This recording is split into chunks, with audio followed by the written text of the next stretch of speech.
The gangster, the cop, the devil based है true event पर जो हुआ था 2005 में। साउथ कोरिया के चियोनान शहर में दो मोस्ट इम्पोर्टेंट पावर गैंग के रूप में थे, एक जांग डोंग सू के नाम से, दूसरा हियो सांग दो के नाम से। दोनों बिजनेस में साथ काम किया करते थे पर पीठ पीछे एक दूसरे को मारने की साजिश भी रचा करते थे। एक का अपना गेमिंग पार्लर था जहां लोग जुआ खेला करते थे, दूसरा इंजीनियर प्रोवाइड करता था और दोनों के पास हथियारों से लैस आदमियां भी भरे पड़े थे। इसी बीच हम एक सीरियल किलर को देखते हैं जो थोड़ा साइको था। वो बिना किसी रीजन के किसी की भी जान ले लिया करता था। उसी रात किलर अपने व्हाइट कार से एक लोकल बंदे को ठोक देता है। उसके उतरने पर वो खुद को शुक्रिया अदा करता है क्योंकि उसने कार की इंश्योरेंस पॉलिसी खरीदी हुई थी। पर तभी वो किलर उस पर हमला कर देता है और उसी के कार में उसे तड़पने के लिए छोड़ देता है। अगली सुबह हम जूंग ताई को देखते हैं जो पुलिस में काम किया करता था। वो रोज की ड्यूटी से तंग आ चुका था, अब उसे प्रमोशन चाहिए थी ताकि वो ज्यादा छुट्टियां ले सके और अपनी छुट्टियां अच्छी तरीके से बिता सके। उसे क्राइम स्पॉट में पहुंचने का ऑर्डर दिया गया था पर ट्रैफिक के वजह से उनकी कार उसी गेमिंग पार्लर के बाहर खड़ी थी जो डोंग सू का था। वो बिना किसी रीजन के उसके पार्लर में रेड कर देता है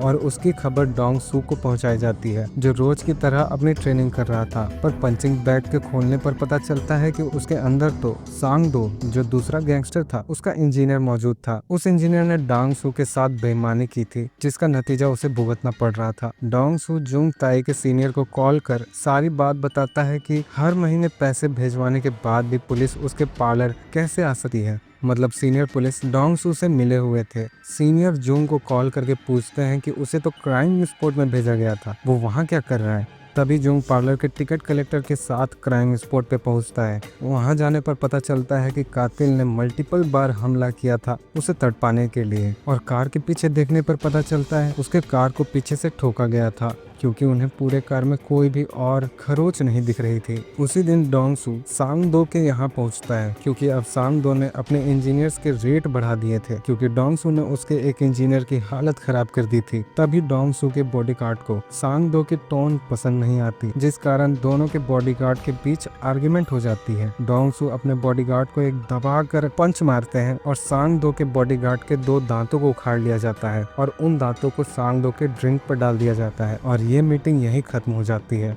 उसी रात पुलिस स्टेशन में इन्वेस्टिगेशन शुरू हो चुकी थी। इन्वेस्टिगेशन में पता चलता है कि हाईवे में जैसी लाश मिली है वैसे ही 5 और लाश अलग इलाकों में मिली थी, यानी सभी को चाकू से मल्टीपल बार वार करके मारा गया था। जून सभी केस को एक ही कड़ी में मिलाने की कोशिश कर रहा था। इसका मतलब इन सभी 5 की हत्या एक ही बंदे ने की थी, ऐसा जून का कहना था। पर उसके सीनियर उससे नाराज हो जाते हैं कि मर्डर कोई खेल नहीं है कि कोई इंसान इतने बार और इतने लोगों को मार डालेगा और जून को यहीं पर शांत कर दिया जाता है।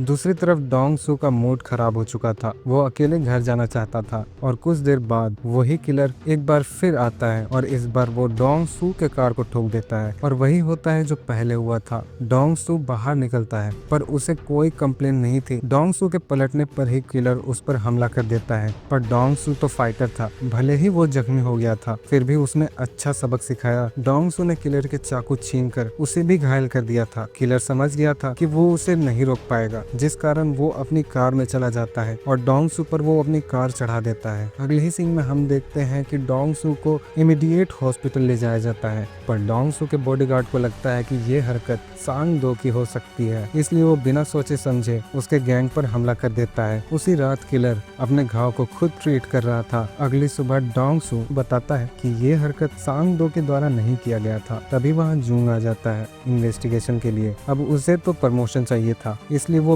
बिना किसी ऑर्डर के यहाँ इंफॉर्मेशन लेने के लिए आ चुका था। पर डोंग सू ने भी उसे वही बताया कि कल रात वो पी कर गिर गया था जिस कारण उसे इतनी चोटें आ गई।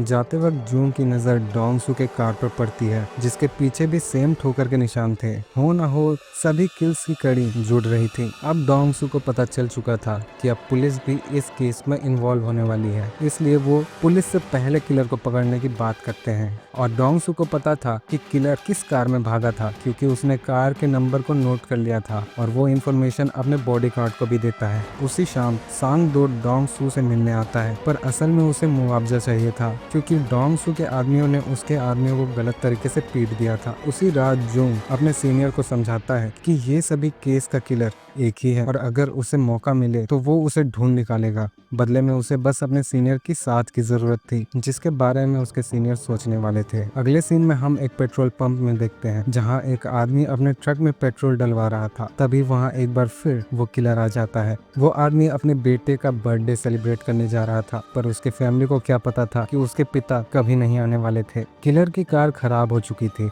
जिस कारण उसने इस ट्रक को चोरी कर लिया था। पर तभी ट्रक के पीछे से आवाज आती है, जिसे मारने के कारण किलर का चाकू वहीं नीचे गिर जाता है, जो बड़ा सबूत बनने वाला था। इधर डोंग सू पुलिस से पहले खुद किलर को ढूंढना चाहता था, इसलिए वो उसकी स्केच तैयार करवाता है। उसी शाम जूंग डोंग सू से मिलने के लिए उसके पार्लर में रेड करवाता है। जूंग डोंग सू से सौदा करना चाहता था कि वो किलर का इंफॉर्मेशन दे दे ताकि वो किलर को कड़ी से कड़ी सजा दिलवा सके। डोंग को लगता है कि पुलिस उसे ढूंढने में उसकी मदद कर सकती है, पर अब तक पूरे सीनेट में खबर फैल चुकी थी कि डोंग पर हमला हुआ है, जिस कारण उसके बिजनेस में गिरावट आ रही थी। वहीं उसका बॉडीगार्ड ये इंफॉर्मेशन लेकर आता है कि कुछ दिन पहले एक व्हाइट कलर की कार उसे खराब मिली है, जैसा कि डोंग ने उसे बताया था, और रास्ते में एक चाकू भी जिस पर सूखे खून के निशान थे। अगले दिन डोंग सारी इंफॉर्मेशन जूंग के साथ शेयर कर देता है कि उसके पास किलर का स्केच है और चाकू भी, जिससे वो किलर हत्याएं किया करता था। यहाँ तक कि डोंग उस कार के बारे में भी उसे बता देता है। जूंग बिना टाइम वेस्ट करते हुए अपने दोस्तों के साथ इन्वेस्टिगेशन शुरू कर देता है। सभी चीजों को बारीकी से चेक की जाती है। दूसरी तरफ डोंग सू अपने बॉडीगार्ड को सांग दो के घर भेजता है, वो भी उसी चाकू को देकर। यानी कि डोंग सू इस मूवमेंट का फायदा उठाना चाहता था ताकि सांग दो के मर्डर का इल्जाम किलर के ऊपर आ जाए। अगली सुबह जूंग अपने दोस्त से मिलता है जो लेबोरेटरी में काम किया करती थी। जूंग को कुछ सुराग मिले थे जिसे वो चेक करवाना चाहता था कि वो किसी क्रिमिनल रिकॉर्ड से मैच तो नहीं कर रहा, जैसे कि बाल हो या फिर शर्ट के बटन हो। अब पुलिस को पता चल चुका था कि अब एक गैंगस्टर की भी मौत हो चुकी थी। पुलिस के हाईएस्ट रैंक को ये पसंद नहीं आता कि उनके इलाकों में हत्याएं पे हत्याएं हुई जा रही हैं और अब तक किलर पकड़ा नहीं गया, जिस कारण वो अब इस केस में यूनिट 1 के लोगों को शामिल करने वाला था। पर अब चाकू के डीएनए से पता चल चुका था कि सांग दो का मर्डर और कोई नहीं बल्कि डोंग सू ने ही करवाया था, क्योंकि उसके डीएनए उसके बॉडीगार्ड से मैच कर रही थी। पर जूंग इस बात को राज रखने वाला था। यूनिट 1 काम पर आ चुकी थी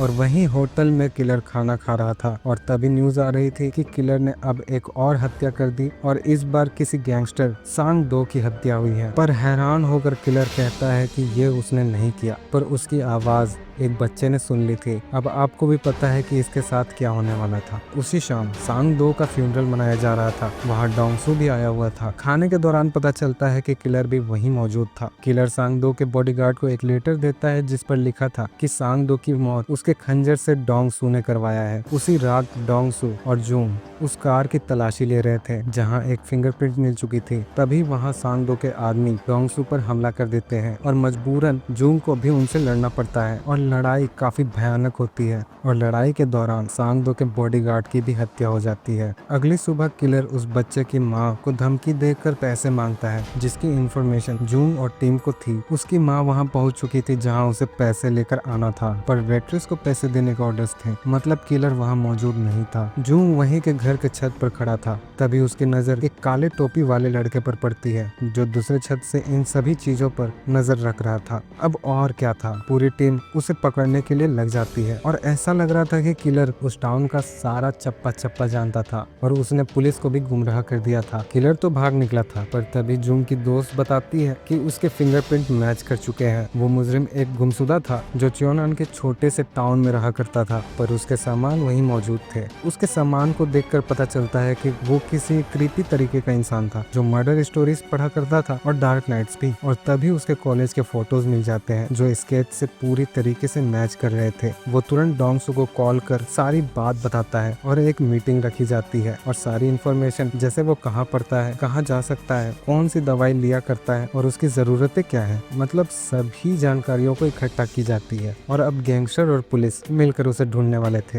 पूरे गैंग को उसके फोटोज दी जाती है। सभी इलाकों में उसे ढूंढा जाता है, पर वो कहीं नहीं मिलता। अगली सुबह डोंग सू बस स्टेशन पर खड़ा था। तभी वहाँ एक स्कूल की लड़की आती है जो बारिश में भीग रही थी। डोंग सू अपना छाता उसे देते हैं और वो अपने स्कूल के लिए निकल जाती है। उसी शाम पूरी गैंग एक बार में थी जहाँ न्यूज आती है कि एक स्कूल गर्ल की हत्या कर दी गई है और छाते को देखकर डोंग सू को पता चलता है कि ये वही लड़की है जिससे उसकी मुलाकात हुई थी। डोंग सू पूरे गैंग को उसी इलाके पर भेजता है जहाँ लड़की का मर्डर हुआ था, पर तभी जून को याद आता है कि वो उस होटल में भी तो आ सकता है जो एकमात्र इलाका बच चुका था जहाँ उन्होंने पूछताछ नहीं की थी। आखिरकार उन्हें पता तो चलता है कि वो कहाँ रहने वाला है, पर वो अभी आया नहीं था, इसलिए डोंग सू और जून इसकी इंतजार करने के लिए लग जाते हैं। पर उसे आते ही भनक लग जाती है कि उस पर कोई नजर रख रहा है और इसके बाद एक भयानक कार चेस सीन शुरू होती है और कार क्रैश होने के बाद किलर गली की ओर चला जाता है और ये तीनों भी बढ़ जाते हैं उसे ढूंढने के लिए। और मौका मिलते ही किलर डोंग सू के बॉडीगार्ड पर हमला कर देता है। किलर के भागने पर डोंग सू वहां आता है जिसे वहां खून के निशान दिख जाते हैं, यानी किलर कैरियोके में छिपा था। अंदर देखने पर लोगों का बर्ताव डरा हुआ दिख रहा था, मतलब किलर यहीं छुपा हुआ था। और तभी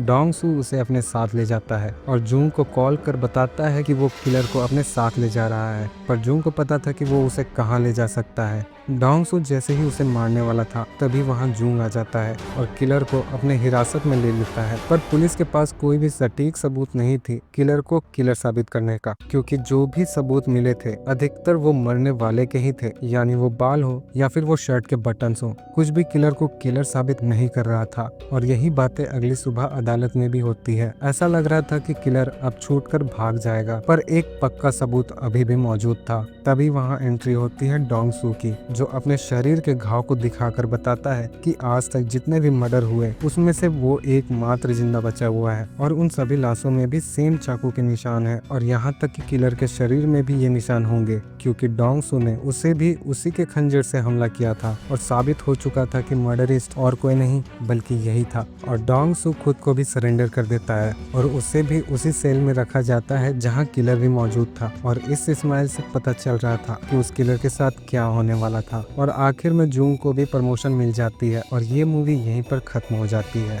तो आपको ये मूवी एक्सप्लेनेशन कैसी लगी ज़रूर बताना, और अगर आपने यहाँ तक वीडियो देखी है तो इसका मतलब आपको वीडियो पसंद तो आई होगी, तो एक लाइक तो ज़रूर करना मेरे भाई। और अगर आप नए हो तो इस चैनल को सब्सक्राइब भी कर लो ताकि ऐसे ही मूवीज़ का एक्सप्लेनेशन आपसे छूट ना पाए। मिलते हैं अगले मूवी एक्सप्लेनेशन में, तब तक के लिए टिल देन शुभ रात्रि।